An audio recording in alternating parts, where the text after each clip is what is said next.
and then, the remaining 3, there might be a minority, but there's still a huge number of people who think that, perhaps this fight is not going as we thought it was going to be going, or it's not covering everywhere, it's selective, okay. as it were. You would always have this expression of selective. If you got into government today, Mark, if you got into government today and you were given an assignment to review things that have been happening, where would you start from?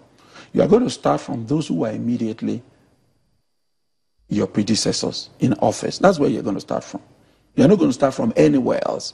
So all the time, everywhere, every country, people would always say, oh, this is selective. Always.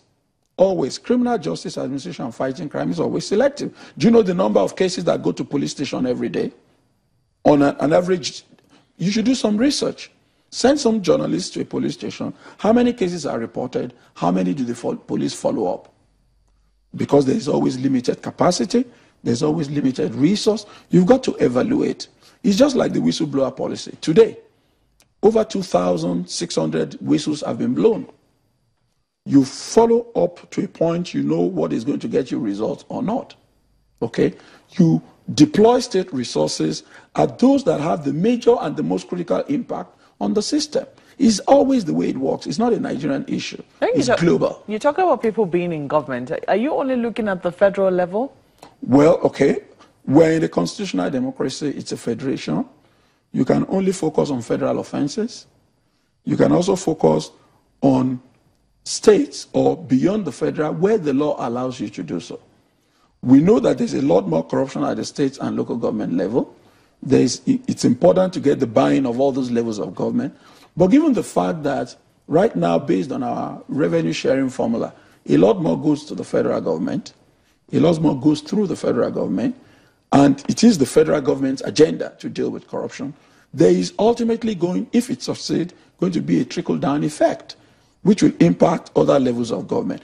But of course, the government is also using other measures to get the buy-in of other levels. We are working a lot with the civil society, for example, who operate not just at the federal level, at state and local government level. So clearly, it's a campaign that you need to spread across the levels of government. But you've got to stay within the legal framework. So if a local government official is corrupt, you've got to tackle that situation according to the law. That's the reality. So precisely what are you hoping to achieve at the end of the conference today? Well, one, we want to call attention to the whole notion of illicit financial flows, which people don't look at. As I said, it accounts for over 60% of the theft of our patrimony. That's number one. We are all focused on the Abacha kind of looting, by politically exposed persons, by ministers, by politicians. That's bad. We should get the assets back. But that's not the biggest problem. The biggest and that kind of thing can stop tomorrow if we get our act together. But this other side of tax evasion, profit shifting, trade mispricing, over-invoicing, abuse of the pricing of intellectual property is all over the place. The economy, and this has been proven by research and reports, is losing a lot more money through the work of all of the professional groups and the middlemen that I've talked about. So we need to first of all call attention to it. It's an international conference. There are people from other parts of the world there. We need to agree on steps that need to be taken, not just by the government, but also by the other role players, hoping and expecting that first of all there will be self-regulatory mechanisms that will be taken. You will not wait until the law enforcement agencies come after you, but also to send a signal that government is aware that this is going on, we're losing a lot of money from it, and we will no longer ignore it. But just before we wrap up, I understand that there's some questions for you from Lagos. Okay.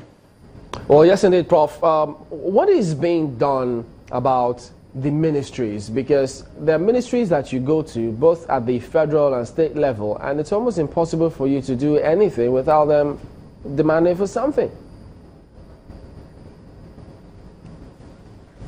Good. Now, Nigerians have a duty not just to refuse, but also to speak out. Part of the challenge that we'll face is this culture of silence. I've talked about it many times. You've got to complain.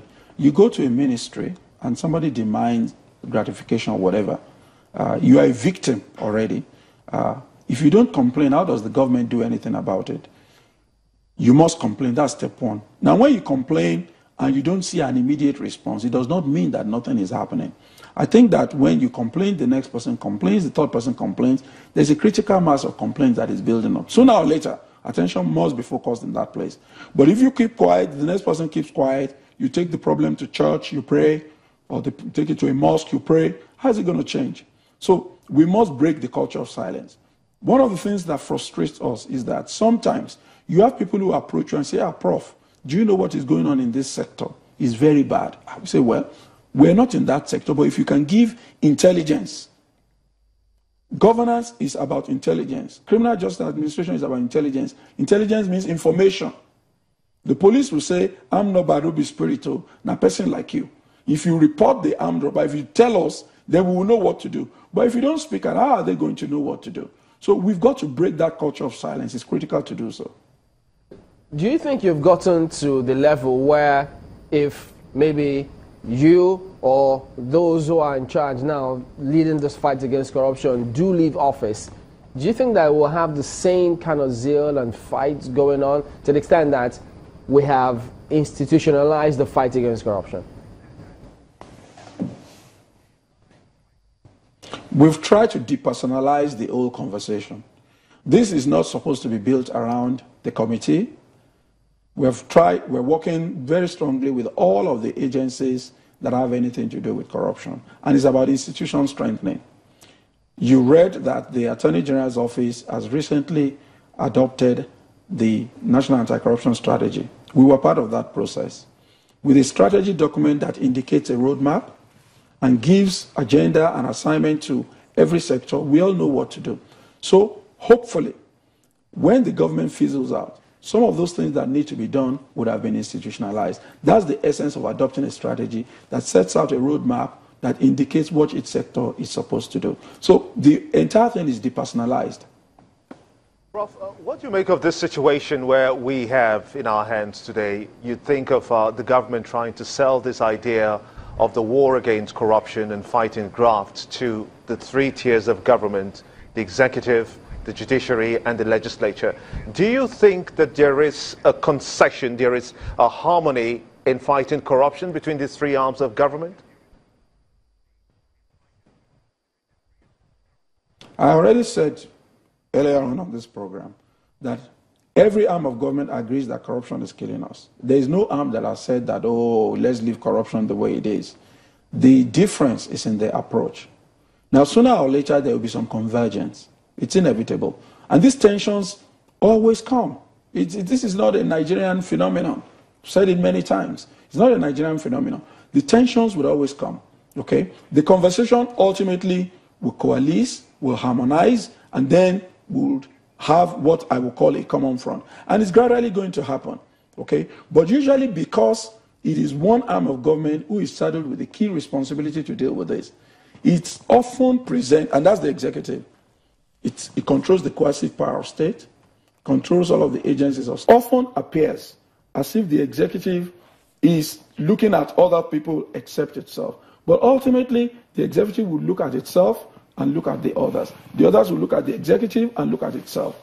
And then we will have a convergence in the approach. So it's inevitable, it's going to happen. Right now, and if you know of any arm of government that has celebrated and said, no, let's leave corruption the way it is, I would like to know that arm. Let's talk about, since we're talking about middlemen, I was just going through my tweet line and saying that some people are asking, what about the religious institutions? They are as bad. They are as bad. We've also engaged with them. Earlier on in the year, we had a national dialogue on corruption. The essence of that was to bring in, and it was dominated by labor, religious institutions, and the media, represented by all of their major contact, professional and regulatory bodies. And the conversation was, from your point of view, how do we deal with this? What role should you play? And you ought to play. Now, so the religious institutions are a part of it, to the extent that somehow they tolerate those who are corrupt and have put us in this situation in their fold. Okay? But, when corruption is systemic, you don't expect it to leave out any sector. So even within the religious institutions, you have deeply entrenched, rooted problems. But Like I keep saying, everybody agrees we must deal with this, okay? And in different ways, we think that people are taking measures. They may not be as radical as we want and expect, which is why it appears, except you want a revolution. Well, it's definitely something to explore. I mean, because some people will say, what would that revolution entail? But I think we'll answer that question perhaps another day. We have to thank you very much for coming on Sunrise Daily. Professor Bolaji Owasanoye is Secretary, Presidential Advisory Committee on Anti-Corruption. The program will take a break now and return shortly. Stay with us.